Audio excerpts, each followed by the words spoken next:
우리 덩원이 형제가 우리 제대를 하고 예배에 같이 참여를 추가로 예배 참여를 해서 참 감사합니다. 오늘 찬양의 예배는 교사 세미나가 있죠. 오시는 강사 목사님들이 아주 유명하다고 하는 것보다 훌륭하다고 하는 게 더 좋을 것 같아요. 아주 훌륭하신 분들이신데 오늘 이제 또 특별히 코로나 시대에 또 교사들이 어떻게 또 사명을 감당을 해야 되는지 또 하나님 또 그 길을 우리에게 또 가르쳐 주실 줄을 믿습니다. 또 좋은 기회가 될 줄 믿는데 우리 또 청소년부 교사들도 같이 참석을 하시고 그리고 우리 교우들도 같이 격려해 주실 수 있기를 바랍니다. 오늘 말씀은 거기에 조금 이제 연관을 시키면서 말씀을 우리가 나누려고 합니다. 우리 예수 믿는 사람을 부르는 호칭이 여러 가지가 있죠. 처음에 그 예수님을 믿고 따르던 사람들에게 붙여진 이름은 크리스찬, 그리스도인이라고 하는 그런 이제 그 이름입니다. 사도행전 11장 26절의 말씀에 보니까 제자들이 안디옥에서 비로소 그리스도인이라 일컬음을 받았다. 이제 그렇게 이제 말씀을 하고 있거든요. 그러니까 이제 안디옥 교회 성도들을 사람들이 그리스도인 그렇게 이제 불렀어요. 그리스도인. 지금 우리가 그리스도인 또는 혹은 크리스찬 이렇게 쉽게 부르지만 그 처음에 그 이름이 주어질 때는 그게 칭찬하고 좋은 이름이 의미를 가진 것이 아니었습니다. 예수께 속한 사람 혹은 뭐 예수당, 우리 식으로 예수쟁이, 뭐 예수밖에 모르는 사람, 일종의 그 비난과 조롱의 의미를 가지고 있는 그런 이제 그 별명이 그리스도인이었어요.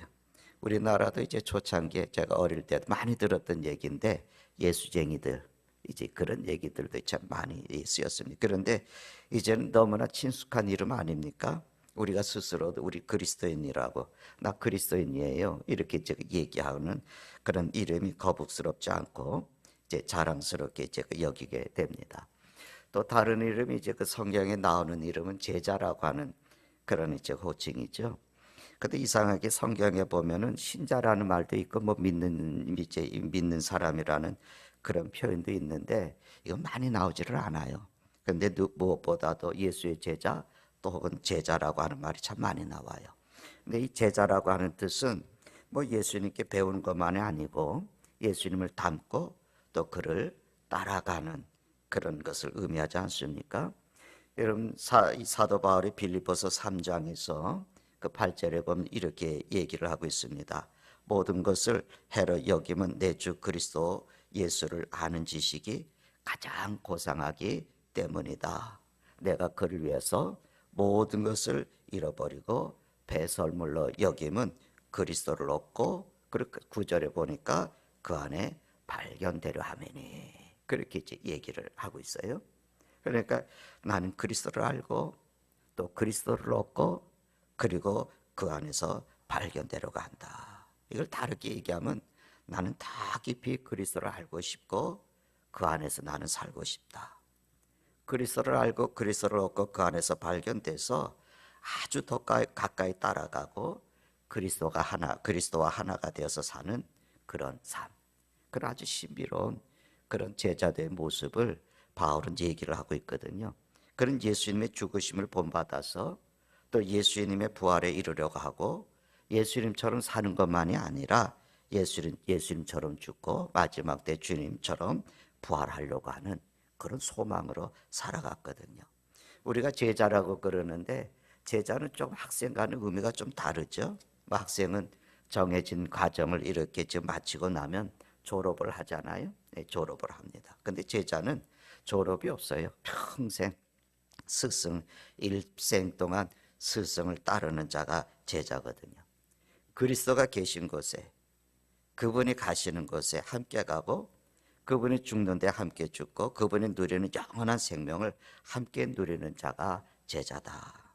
그러니까 예수님이 계신 곳이면 어디나 있어야지 되고 바로 이제 그것에 우리가 있을 것이고 마지막 종착점이 돼야지 됩니다. 그래야 그리스도인이고 제자다 이렇게 얘기할 수 있죠. 또 하나의 이름은 우리가 흔한 이름이죠. 성도라고 하는 그런 이제 그 명칭이 있어요. 우리 그리스도인이라고 우리 성도님 그렇게 이제 얘기하잖아요. 이 성도라고 하는 명칭이 정말 중요한 이름인데 또한 너무나도 평범하고 너무나도 가볍게 여기는 그런 이름이에요. 흔히 얘기하는 이름이잖아요. 성도님 그렇잖아요. 근데 성도란 뭐 구약 시대부터 의미를 부여하게 되면 구별된 자라는 뜻이고 거룩함을 입은 자다 그런 이제 그 의미거든요. 하나님의 거룩한 백성 이런 의미로 이제 우리가 많이 이제 이해하고 있지 않습니까? 이사야서 43장의 말씀을 보면 이런 말씀을 해요. 내가 너를 구속하였고 내가 너를 지명하여서 불렀다. 너는 내 것이라고. 그리고 이제 고린도전서 6장 19절 20절에도 너희는 너희 자신의 것이 아니라고. 그리고 20절에 가면 값으로 산 것이 되었다고 말씀해요. 그런데 성도라고 하는 말에는 우리가 알듯이 거룩한 무리, 구별된 사람들 그런 의미만 있는 것이 아니고 구별되고 거룩하기 때문에 구별되고 거룩함으로 인해서 깨끗하게 거룩하게 살아가는 사람들 그런 이제 의미를 가지고 있어요. 그 역사가들의 그 기록에 보면은 이제 교회가 탄생을 하고 한 300년 조금 지나서 이 기독교가 로마라고 하는 나라의 국교로 공인이 되어져요. 그러니까 로마라고 하는 나라의 국교가 이제 기독교가 됩니다. 근데 그 당시에 기독교인들의 그 로마라는 나라의 기독교인들의 그 인구수가 불과 9%밖에 되지 않았대요. 인구의 9%밖에 되지 않았어요. 그런데 그 당시에 그 한 300년 지난 후에 신분이 높은 사람들 가운데 기독교인들이 참 많았답니다.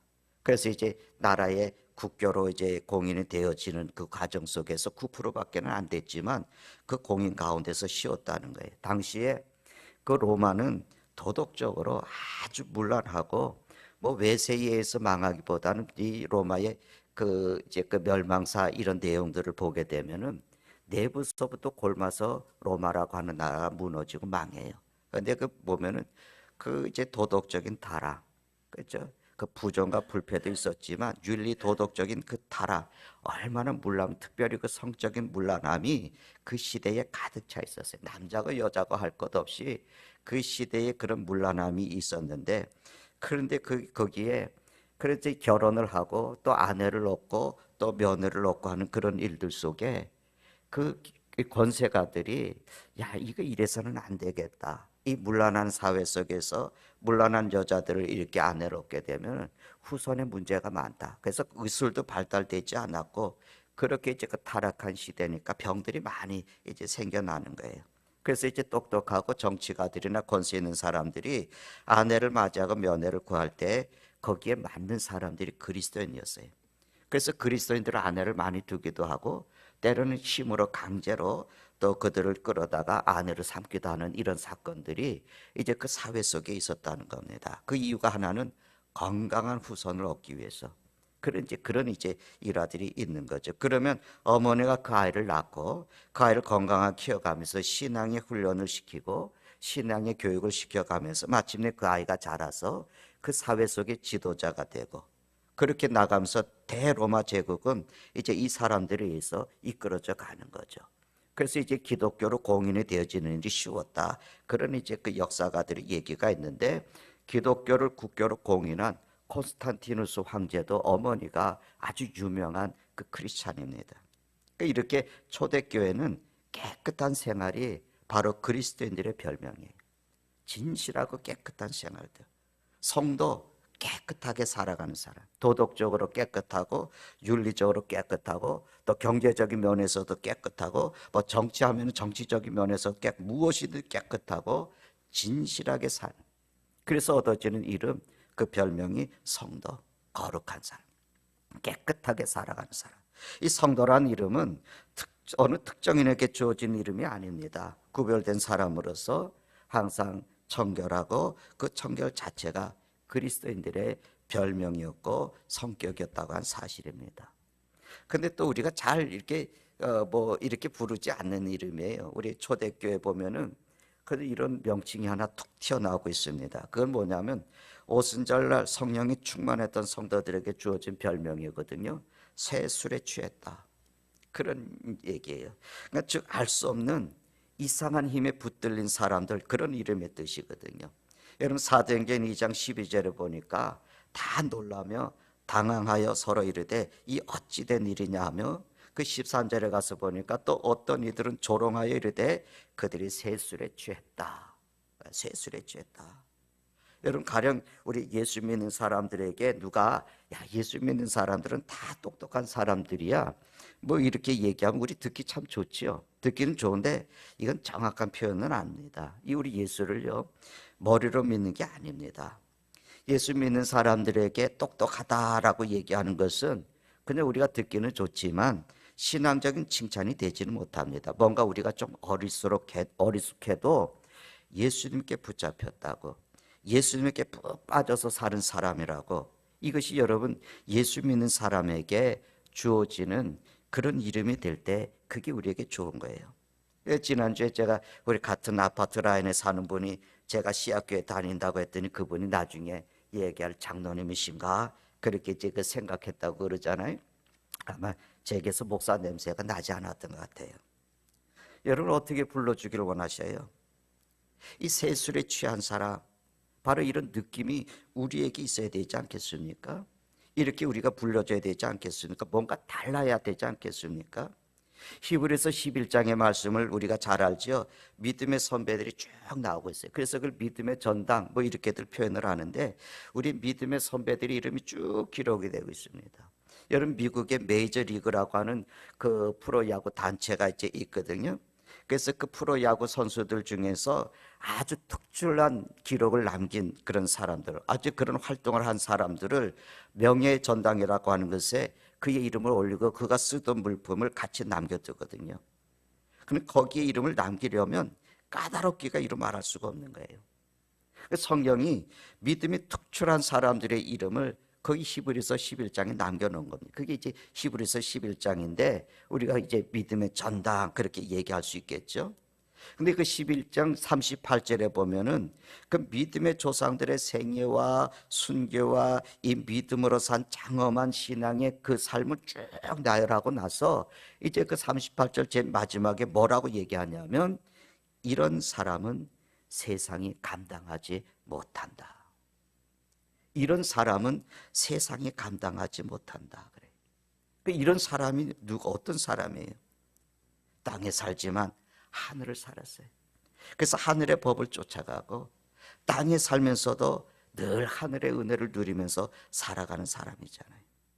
그러니까 이런 사람을 세상이 이해할 수가 없는 거죠. 이 감당할 수도 없습니다. 핍박을 받는데 감사해요. 내가 손해를 많이 받는데도 그냥 웃을 수 있어요. 죽음의 자리에서도 찬성을 하면서 그저 그 죽음을 받아들여요. 이런 사람을 세상이 어떻게 이해하겠습니까? 이 세상이 감당하기가 벅찬 일 아니겠어요? 이게 바로 이런 사람들이 그리스도인입니다. 영원하고 불변한 그 생명을 주신 그 능력에 감사하고 그 감사의 감격에 벅차서 살아가는 사람들. 그러니까 믿지 않는 사람들이 볼 때에는 이상한 사람들이 거예요. 저거 미치지 않겠어야. 뭐 이렇게밖에 볼 수가 없는 거죠. 무언가에 붙들려 있는 사람입니다. 이 정도로 우리가 이상하게 보여져야 세술에 취한 사람이 아니겠습니까? 근데 이 세술이 뭐겠어요? 성령입니다. 성령에 사로잡힌 사람이. 다른 말로 표현할까요? 예수의 심장으로 사는 사람. 여러분 주님의 임재를 느끼면서 살아가는 사람이에요. 이런 사람들이 그리스도인이에요. 오늘 말씀 우리가 읽은 본문의 말씀 마태복음 8장에는 예수님이 기적의 이야기로 시작하죠. 나병을 고치시는, 나병 환자를 만지셔서 고치시는 그런 이야기를 시작하지 않습니까? 그리고 또 백부장 하인의 중풍을 고친 이야기, 또 베드로의 그 장모의 열병을 고치시는 이야기들로 쭉 시작을 합니다. 그 16절의 말씀에 보면 저물매 사람들이 귀신 들린 자를 많이 데리고 예수께 오거늘 예수께서 말씀으로 귀신들을 쫓아내시고 병든 자를 다 고치시니, 그 말씀으로 병들을 다 고쳐주셨다는 거예요. 그러니까 엄청난 사건이 일어나는 겁니다. 여러분 그저 우리는 예수님께서 말씀으로 고쳐주셨구나, 우리는 성경을 읽으면서 그렇게 지나가잖아요. 얼마나 여러분 엄청나고 아름다운 일입니까? 나병이 낫는 것을 보고 여러분 손을 만지니까 열병으로 누워있던 사람이 뻘떡 일어나는 것을 보고 중풍병자가 낫는 것을 보고 사람들이 입을 다물 수 있었겠어요? 그저 놀란 토끼 눈처럼 뛰면서 그저 일어나는 일들에 막 박수치고 찬양하고 그러지 않았겠습니까? 우리가 그냥 읽으면서 지나치기 쉬운 그런 이제 것들인데 한번 문자처럼 생각을 해보세요. 많은 환자, 특히 귀신 들린 그런 병자들이 왔는데 그저 말씀으로 다 고쳐주셨어요. 우리가 몸이 안 좋아서 병원에 가고 검사하고 뭐 무슨 절차가 많잖아요. 뭐 피를 뽑고 검사를 거치고 여러 번 거치고 그러다가 갑자기 쓰러져서 응급 환자가 되어서 가면 보기 어려울 정도로 그 처치하는 상황이 얼마나 많습니까? 바늘을 꽂아대고 뭐 호수를 꽂아대고 뭐 기계들을 갖다가 붙이고. 그러니까 답답하니까 보호자들이 묻잖아요. 선생님 괜찮을까요? 살 수 있을까요? 의식이 돌아올까요? 걸을 수 있을까요? 그 의사의 대답은 뭐겠어요? 뭐 결론은 모르니까 최선을 다하지만 글쎄 최선 다해 보십시다. 두고 보십시다. 그거 얘기버리죠. 예수님은 많은 환자들이 모여들었어요. 지금 그걸 다 거부하지 않으셨어요. 또 문제도 삼지 않으셨어요. 그저 의심 없이 말씀으로 다 고쳐주시더라. 엄청난 일 아닙니까?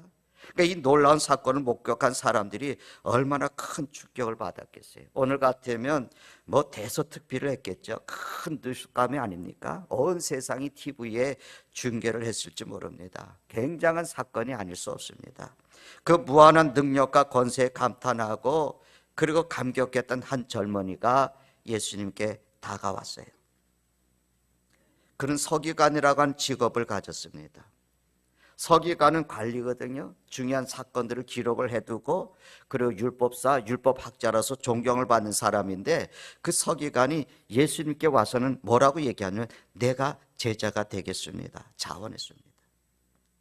그러니까 며칠 동안 따라다니면서 주님께서 행하시는 일들을 아마 자세히 봤겠죠. 그리고 그는 이렇게 말을 하는 거예요. 선생님이요, 어디로 가시든지 저는 따르겠습니다. 그럴 법한 일이거든요. 병을 고쳐주셨어요. 배고프면 먹여주셨어요. 중풍병자는 다 낫게 해주셨어요. 귀신도 다 내쫓아 주셨어요. 죽으니까 살려주셨어요. 얼마나 놀라운 일이 일어납니까? 그 예수님을 따라다니면 무슨 걱정할 일이 있겠어요? 아무 걱정이 없을 것 같지 않습니까? 그렇게 생각할 수 있지 않겠습니까? 충분히 그렇게 생각할 수 있겠죠. 그런데 나는 예수님을, 선생님을 어디든지 따라가겠습니다 라고 자원하는 그 젊은이에게 예수님이 말씀하십니다. 여우도 굴이 있고 공중에 사는 새도 집이 있어. 그런데 인자는 머리 둘 것이 없다. 이 말씀을 들으면 그 따라오는 젊은이를 만류하는 거거든요. 유명한 신학자 플래너라고 하는 신학자가 있는데 그분이 예수님에 대해서 재미있는 표현을 했는데 여러분도 또 다 이해할 수 있는 표현이에요. 예수님은 평생 남의 집에서 사셨다는 거예요. 예수님은 태어나실 때도 남의 집 마구간을 빌려서 태어나신 거거든요. 예수님은 죽어 묻힐 때도 자기 무덤이 아니고 아리마대 요셉의 무덤을 빌려서 사흘을 거기에 머물렀잖아요. 그러니까 인간의 육신으로 보면 평생을 이렇게 살다가 죽으신 분이에요. 그런데 이 젊은 서기관이 그저 감상적인 마음을 가지고 예수님을 따라가겠다. 그래서 주님께서 그 마음을 아시고는 그런 마음으로는 나를 따를 수 없어. 안 돼. 그런 표현을 하시는 거죠. 이 사람은 예수님의 능력을 받습니다. 예수님의 기적을 받습니다. 예수님을 통해서 그 군중들의 인기를 받습니다. 그래서 내가 예수님을, 선생님을 따라가겠습니다. 요한복음 여러분 6장 15절의 말씀을 보세요. 거기 이렇게 얘기하지요. 예수께서 그들이 와서 자기를 억지로 붙들어 임금으로 삼으시려는 줄 아시고 다시 혼자 산으로 떠나가시니라. 그러므로 예수께서 그들이 와서, 이 배경이 뭐냐면 보리떡 5개하고 물고기 2마리를 가지고 5,000명을 먹이신 거거든요. 그 놀라운 기적의 역사를 그 목여있던 군중들이 그걸 보고 엄청난 주님의 능력을 보고는 억지로 예수님을 왕으로 삼으려고 했다는 말이에요. 당연하지 않습니까? 오늘이라도 당연한 거예요. 이런 분이 있으면 왕으로 삼아야 되죠. 대통령이 되면 얼마나 좋고 얼마나 좋겠어요. 인기 있는 대통령이 아니라 억지로라도 추대해서 종신왕으로 삼으려고 한다는 거, 이거 뭐 당연한 일이 아니겠어요? 그런데 이 청년이, 이 무리들이 미처 몰랐던 것이 있어요. 주님은 기적을 행하셨는데 평생 가난하셨습니다. 주님은 천군 만마를 군대를 거느리고 계셨지만 군정들에게 조롱을 당하시고 그들의 채찍을 맞으셨습니다. 죽은 자를 살리시는 능력을 갖고 계셨지만 패배자처럼 십자가를 지시고 죽으셨어요. 그 신비를 몰랐어요. 그 오묘한 뜻을 그들은 헤아릴 수가 없었어요. 그래서 예수님께서 말씀하시기를 공중에 나는 새도 집이 있는데 인자는 머리 둘 곳이 없다. 네가 그래도 따라올 수 있겠느냐? 다시 생각해 보라고.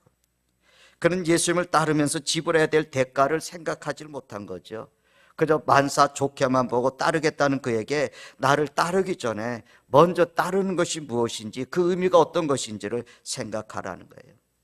여러분, 예수 믿는 것이 도대체 뭐겠어요?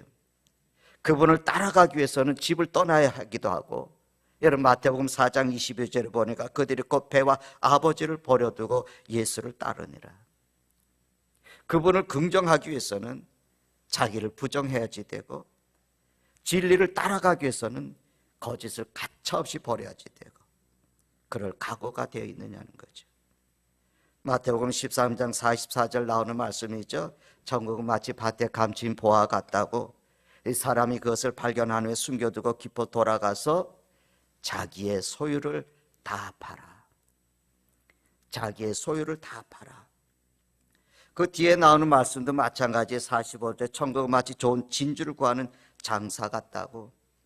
그리고 46절에도 극히 값진 진주 하나를 발견함에 가서 자기의 소유를 다 팔아. 다 팔았다. 얻으려면 반드시 버려야 하는 것이 있기 마련이에요. 얻기만 할 수 없어요. 그리스도의 제자가 되는 것이 무엇을 얻는 것이며 무엇을 잃어버린다는 뜻이 있는데 그것을 이 청년은 몰랐어요. 사도 바울이 자기는 예수님을 따르면서, 여러분 아시죠? 자기가 옛날에 좋아하던 거, 소중히 여기던 거 다 분터같이 배설물같이 여겼다, 그렇게 고백합니다. 버릴 게 많았던 거예요. 그런데 이 버림은 안타까운 게 아닙니다. 이 버림은 아쉬운 게 아닙니다. 이 버림은 아픈 게 아닌 겁니다. 그걸 버리고 우리는 예수의 능력을 얻습니다. 그걸 버리고 예수의 부활을 얻는 거예요. 그래서 예수님께서는 버려야 할 것들을 말씀을 하는 거예요. 여러분, 안일함을 버리라고, 허영심 버리라고, 탐욕도 버리라고, 쓸데없는 영화도 버리라고.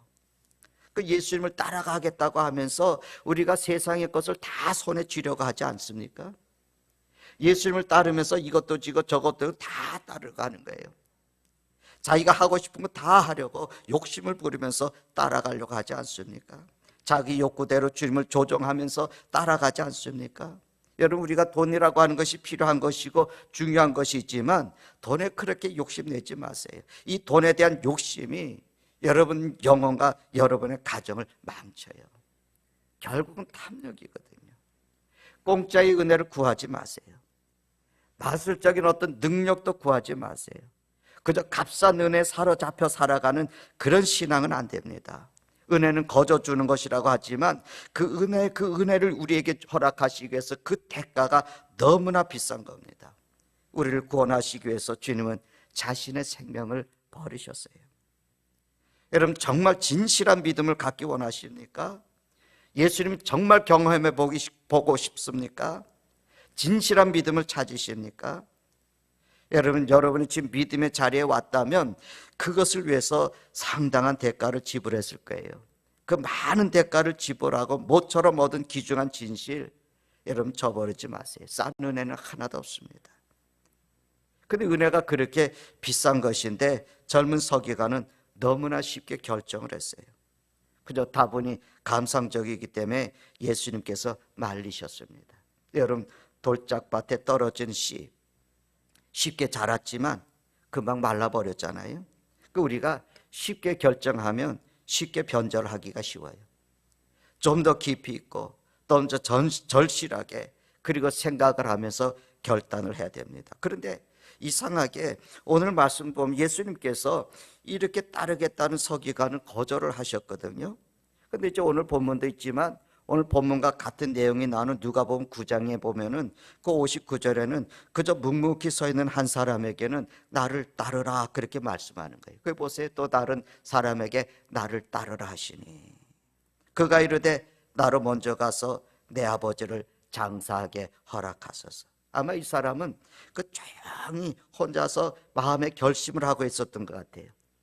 그는 좁은 길이 무엇을 의미하는지 생각했을 것 같고 그런 말 없이 조용히 결심하면서 그러면서도 한편으로는 좀 주저주저한 것 같아요. 이때 예수님께서 그 마음을 깨트려 보시고 나를 따르라. 예수님을 따르는 것이 쉽지 않은 길이에요. 외길이고 십자가를 지는 길이라고 하는 것을 알았기 때문에 너는 나를 따르라고 할 때 먼저 내 부모 장사 지내게 해주세요. 그리고 대답하지 않습니까? 내가 부모에 대한 도리를 다 하고 내가 가정에 대한 도리를 다 하고 그 다음에 내가 죽어도 상관없을 때 내가 예수님 따를게요. 심지어는 여러분 9장 그 뒤에 보니까 우리 식구에게 우리 가족들에게 내가 인사하고 오겠습니다. 또 다른 제자는 그렇게 얘기를 하거든요. 그런데 주님께서는 그거 다 내버려 두고 나를 따르라는 겁니다. 우리에게 중요한 것이 많이 있어요. 그렇지만 더 중요한 것이 있습니다. 우리에게 해야 할 일들이 많이 있습니다. 그런데 반드시 해야 될 일이 있어요. 그게 여러분 예수 믿는 일입니다. 절대 우선이 필요한 거예요. 다른 것은 다 못해도 이거 한 가지만은 꼭 해야지 되는 겁니다. 여러분은 무엇을 결정하고 가셔요? 돈을 쓰든지 마음을 쓰든지 시간을 쓰든지 어떻게 하든지 이 절대 우선은 우리가 지켜야 돼요. 이제 교회 개척하고 이제 제 아내하고 같이 얘기하고 교회가 이제 뭐 기도가 필요하니까 교회 건축이 될 때까지 우리 새벽 기도 빠지지 말자. 오래전 얘기입니다. 이제 이 말은 이제 우리 첫 시간 하루의 첫 시간 새벽은 하나님께 바치자. 그렇게 이제 그 얘기를 이제 했는데 여러분 내가 잘 될 수도 있고 잘못될 수도 있고 내가 할 수 있는 일도 있고 할 수 없는 일도 있는데 이 새벽에 이 첫 한 시간만은 내가 하나님께 내가 바쳐야 되겠다 결심을 하고 그 후에 이제 귀중하게 지켜오게 되는데 한 번은 이제 그때 서울에 다녀할 일이 있었거든요. 이제 상가에 있을 때 일부러 이제 차를 가지고 갑니다. 왜냐하면 돌아와야지 되니까 그날로 돌아와야지 되니까. 그런데 이제 밤에 오게 되면은 대중교통은 뭐 운행을 안 하는 거니까 그래서 이제 밤에 일을 마치고 11시에 다시 이제 돌아오게 되는데 그래서 이제 서울에 갈 때마다 그렇게 했어요. 그래서 이제 차를 타고 돌아오면 4시경에 이제 여기 도착을 합니다. 4시경에 이제 도착을 해서 이제 그 예배당에 들어가서 새벽 기도가 끝날 때까지 거기에서 이제 기도하고 있다가 이제 마치고 집에 가서 이제 좀 쉬곤 그렇게 이제 했습니다. 그런데 한날은 새벽에 내려오는데 제가 너무너무 피곤해서 이제 제 아내에게 운전대를 맡겼어요. 내가 조금 자다 일어날 테니까 좀 맡으라고. 그래서 이제 저는 옆에서 의자를 제껴놓고 자는데 뭐 잤죠. 깊이 아마 좀 잠들었던 거예요. 뭐 달컹탁 하면서 차가 막 흔들리고 뭐 그냥 차가 뒤틀리는 뭐 느낌이 일어나 벌떡 일어나서 뭐 어떻게 된 거냐고. 그런 차는 그 뒤집어지지는 않고 차는 이제 앞으로 가고 있는 건데 근데 제 아내가 졸았다는 거예요. 깜빡. 제 아내가 운전을 하면서 졸았다는 거예요.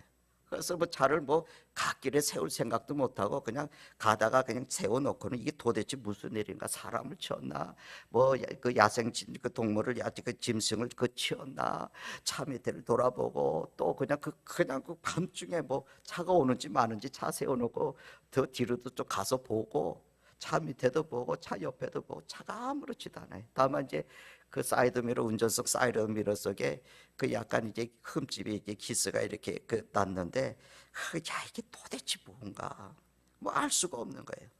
둘 다 눈을 감고 있었으니까. 그래서 이제 제가 이제 다시 핸들을 잡고 1차선으로 천천히 뭐 속도를 줄여서 이렇게 오면서 이렇게 보니까 도대체 왜 꽝 했을까? 그래서 오면서 이렇게 보니까 그 중앙선 이쪽에 가다가 보면은 배수로가 있어요. 배수로 구멍. 맨홀 배수로 구멍인데 배수로 구멍들이 조금 낮아요. 조금 이렇게 낮아 있는 그 있는데 뱃수로 약간 여기 그런 한 30cm 정도 되겠죠. 그 뱃수로 이제 그 폭이 이제 그 중앙선하고 그 배수로 폭에서 가면서 계속 보니까 배수로 폭이 이렇게 낮은 거예요. 근데 거기에 보면 중앙선에 보면은 그 리드 등이라고 해갖고 형광 그 램프가 있잖아요. 라이트가 탁 비치면은 그게 보여가지고 근데 그것들이 쭉 있는 거예요. 그래서 제가 하나님이 살리셨구나.